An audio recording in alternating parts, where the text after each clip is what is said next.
This is the Fifth Estate winning headlines, your media police post. In this segment, we summarize some of the headlines that you might have missed this morning. But we also take a look at the political pieces that we call cartoons in this country. Today is the 11th of May 2020 and I am 2J. I'm Tom. And I am DM. Let's take a look at today's headlines.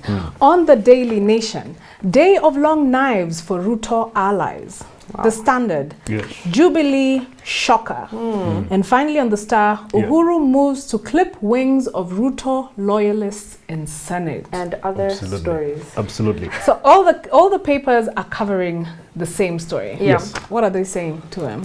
What the story is yesterday, President Uhuru Kenyatta called for a PG group meeting at State House today.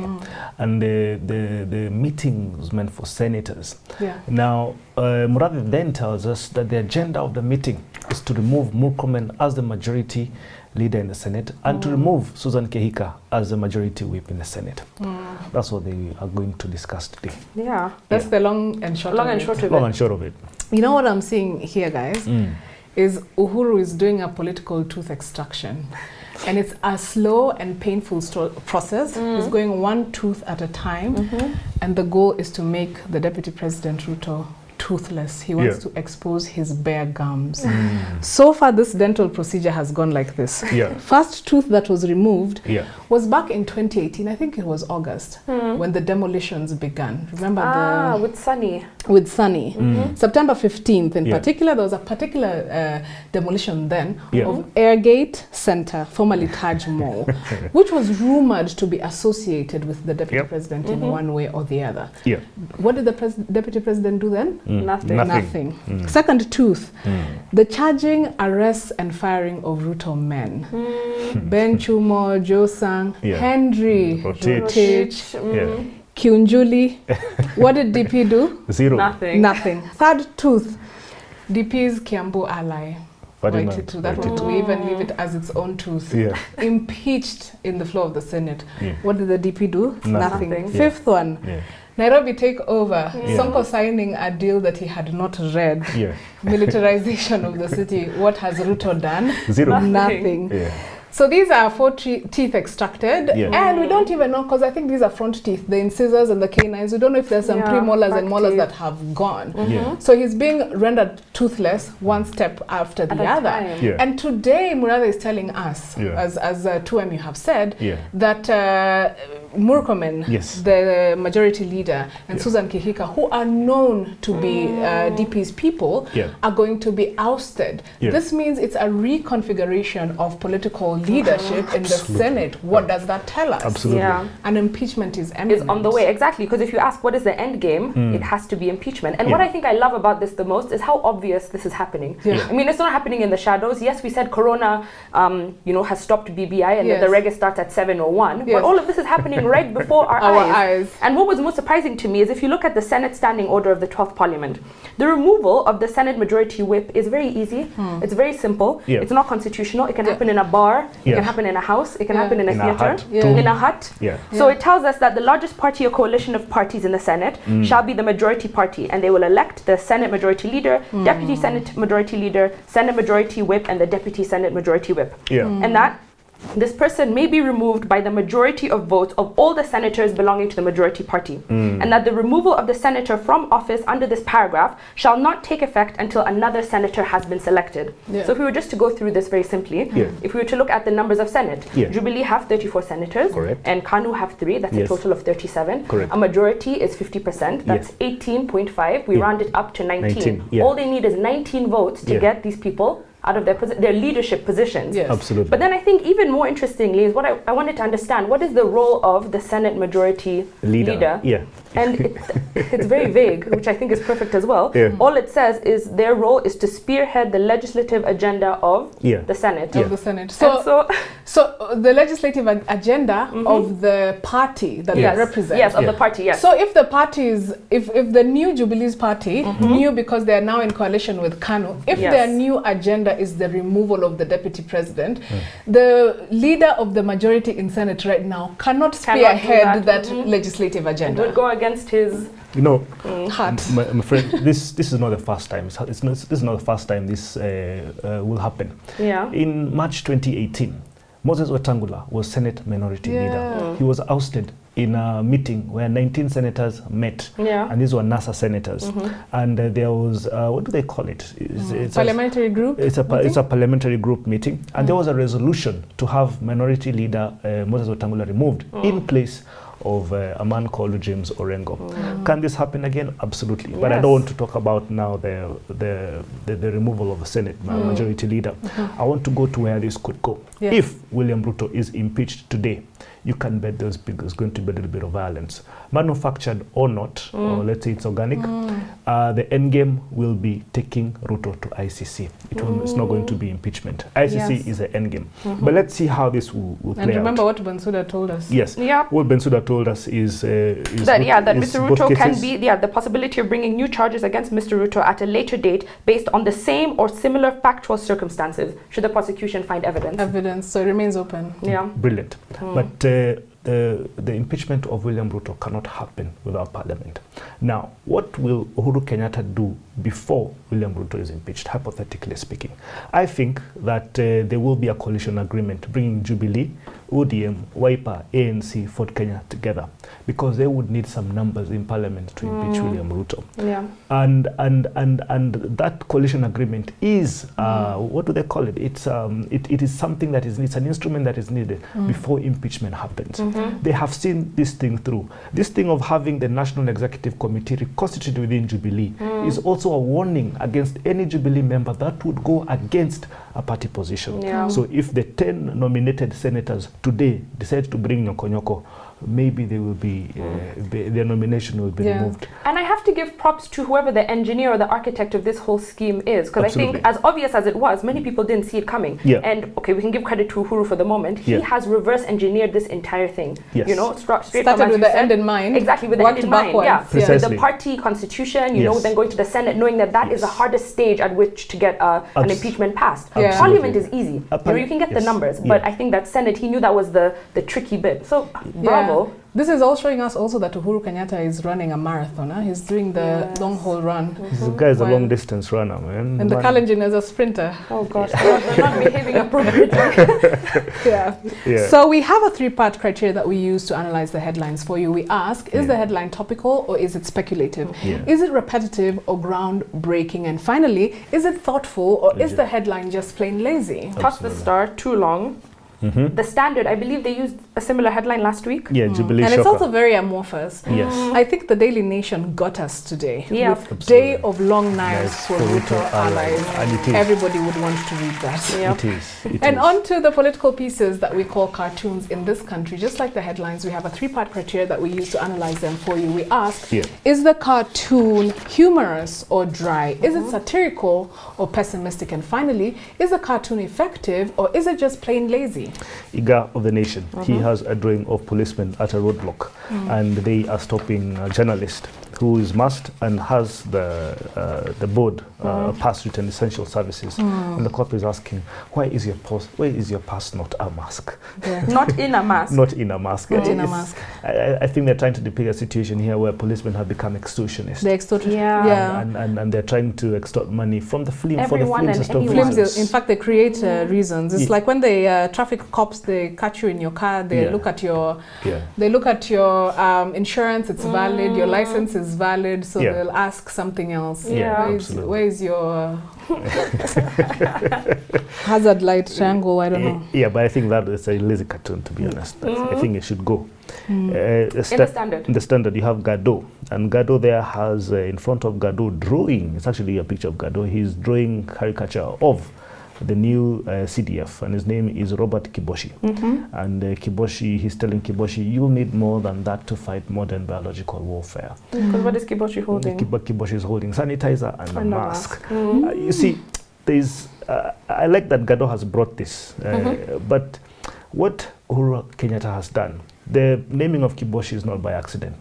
In Political Science 101, the 3 stages of regime formation. The first stage is regime forming, second stage is regime norming, third stage is regime consolidation.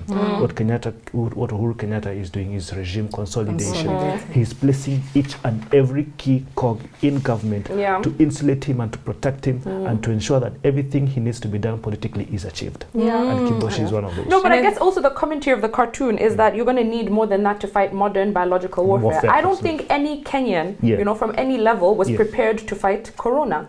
So he's in a hard place as well. He is. And to what you just said, Uhuru is drawing from whose political playbook? That is Daniel Arap Moi. In 1991, he was also, that is when the accusations of militarization of politics were charged against him. He used to bring military generals to Kano meetings, national Kano meetings. So, yeah, you told the line.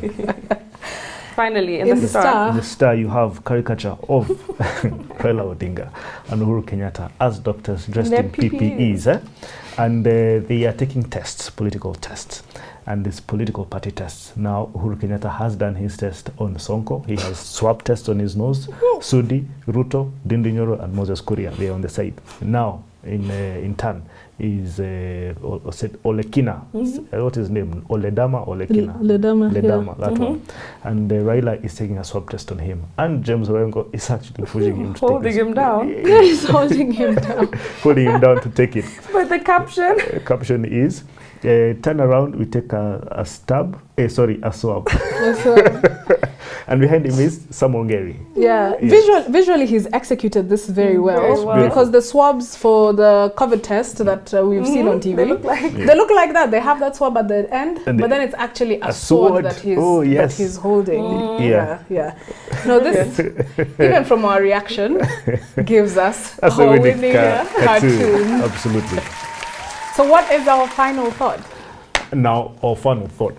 It is inspired by the rivalries of Joseph Pulitzer and William Randolph Hearst. Yeah, so this week we're going to look at some of the greatest rivalries in history and how they birthed new thoughts, new innovations, new ideas. So today starting with Hearst and Pulitzer. So this actually goes back to the start of modern journalism in the United States, and it can be traced back to the mid-19th century. And this rivalry between William Randolph Hearst and Joseph Pulitzer, you see them trying to dominate the space of journalism. So just, I'm not sure if everyone will follow me, but some people may remember William Hearst from the movie Citizen Kane. If not, go watch it, it is a classic. And Joseph Pulitzer from the Pulitzer Prize for Journalism. But before they reached these heights or these pinnacles, they were at loggerheads to reign the news publishing industry. So Hearst was the son of a mining millionaire, and he was born with a silver spoon and golden nuggets in his mouth. Must be nice. But Pulitzer was the son of Hungarian immigrants. He was a newspaper vendor as a child, and he was an enthusiastic advocate of the masses. So these two gentlemen come from completely opposite lives, opposite lifestyles, and they're trying to rule the same realm. So during the years 1896 to 1898, Pulitzer was drawn into a bitter circulation battle with Randolph Hearst's newspaper, the New York Journal, where there were no restraints on sensationalism and fabrication of news. And this was coined to be known as yellow journalism. So this term was coined in the 1890s to characterize the sensational journalism in the circulation war between Pulitzer's New York World and Hearst's New York Journal. Both papers were accused by the critics of sensationalizing news in order to drive up circulation. Although at the base of it all, they did do very serious reporting. So interestingly enough, Pulitzer was actually the inspiration for Hearst when he started, when he entered this business of journalism. Hearst was growing up in the West Coast in San Francisco, and Pulitzer was in New York. And from coast to coast, Hearst was watching Pulitzer and admiring his work. So in the end, you find that Hearst did what Pulitzer did, but he did it better. And what he did was he offered sensationalist news at a throwaway price. So I think that it's a very interesting story how you can learn what somebody is doing, do it better, but also like push them into a corner because you have an advantage. It's beautiful. Look, these two have actually been said to have caused the Spanish-American War in 1898. But before I say how, let me give you guys a story. The story is told of a correspondent called Frederick Remington, and this guy used to work for the New York Journal, which was actually owned by William Hearst. Now, he wrote a telegram to Hearst from Cuba, and this is what he said to him. He said, "There is no trouble here." The guy was very bored. He said, "There will be no war. I wish to return back to America." And that was Frederick Remington. And then Hearst fires back and he says, "Please remain in Cuba. You furnish the pictures and I will furnish the war." Right? Wow. Let him deal with the pictures, I will do the warfare. Now, Americans at that time, the American population was so anti-Spanish dominance of Cuba, and this is because largely of the inhumane treatment the Cuban rebels and Cubans were treated with by the Spaniards. But the stroke that broke the camel's back was when a merchant ship called the Maine was actually brought down. It was blown up underneath and it sank. And 260 sailors died. Now, Hearst had a theory that that the Spaniards had put a mine underneath this merchant ship, and they blew it up, and that's why it sank. Now, this guy went and he drew a cartoon in the New York Journal that had flames and had a mine to suggest that the ship was sunk. Yeah, in fact, the headline that he wrote was "Destruction of the warship Maine was the work of the enemy." So he was inciting the public. He was inciting the public. And by the way, up to today, nobody knows who brought down that ship. They just know that it sank. But because 260 sailors who are Americans sank, that was enough to cause some ripples with the American population. Now, the Spaniards were so hated in America that some Americans used the Spanish flag as toilet paper. Wow. Now, I want to cut the long story short. There's a man called President William McKinley. This man is a man who took America to war against the Spaniards. But he actually asked Congress to take for America to attack the Spaniards in Cuba. You see, this man, he was a bit reluctant, but he cared so much about what the public thought. Opinion. And every single morning, this guy used to spend 2 hours reading newspapers. And based on that public opinion, was their Twitter. That was their Twitter. Based on that public opinion, is what he used to actually ask Congress to take America to war. Now, in 3 months, the war had ended. By that time, America had occupied Cuba, had occupied the Philippines, Guam, and Puerto Rico. They had all fallen, the Spaniard rule had fallen in those countries. And America was now the world superpower. But the world superpower, America's reign as a world superpower, was caused by the yellow journalists. The yellow journalists with the sensational headlines. Fake news of the 19th century. Absolutely. Now, Pulitzer, when Hearst came into his realm and started selling papers that were sensational, it was hard on Pulitzer because people buy fake news. They buy sensational stories. So what did Pulitzer decide to do? He started to do the same. He also started to sensationalize his newspaper. But this is where Hearst beat him. Remember, he was born with a silver spoon in his mouth. So he had an endless, bottomless supply of money. So he could sell his newspaper for 1 pence. Pulitzer had to do the same, but it was just now burying his business. So now that Pulitzer didn't have that money and he was wallowing in newspaper poverty, along came a lady called Nellie Ply. Nellie had this idea. She was just from a newspaper somewhere that didn't sell. She came with this idea to Pulitzer and said, "Look, I want to investigate what's happening in the women's asylum here in New York. There's something that doesn't add up. I want to act like an actual detective, go find out what's happening, and we'll keep printing it as we go along." That was the birth of investigative journalism. So Pulitzer started publishing her stories in the paper, and there was just more and more scandals to unearth. And what happened? He gained back his following. But this is the thing about rivalries, which we're going to talk about this whole week. They're useful for two reasons. Number one, when people start fighting each other, pitting ideas against each other especially, they birth new innovations, they birth new ideas, whether it's in politics or in business or in medicine. Because they say complacency is the mother of... Complacency is the enemy, rather, of progress. So that wasn't our fault. It wasn't. It was me. I was wondering why she was going there. It was me who misspoke. And so if people fight over a realm or a space, then they do the best that they can. They don't sit on their laurels. The second thing is something that we've been talking about. We've talked about many times here on the Winning Headlines. Storytelling is powerful. That's true. Our human brains were not engineered to respond to graphs and numbers. Yes. We respond to stories. You see, when they started investigative journalism, the population started getting so invested in the story. You want to know what is happening next. You even form your own hypothesis of this is the person who is embezzling, this is the person who is corrupt. So whether you're in business, whether you're in politics, create a narrative, create a story, and you'll reel everybody in. Thank you for joining us. Please remember to subscribe to our YouTube channel. This is a day where we had a winning headline from the Daily Nation and a winning cartoon from The Star. Have a good evening and see you tomorrow.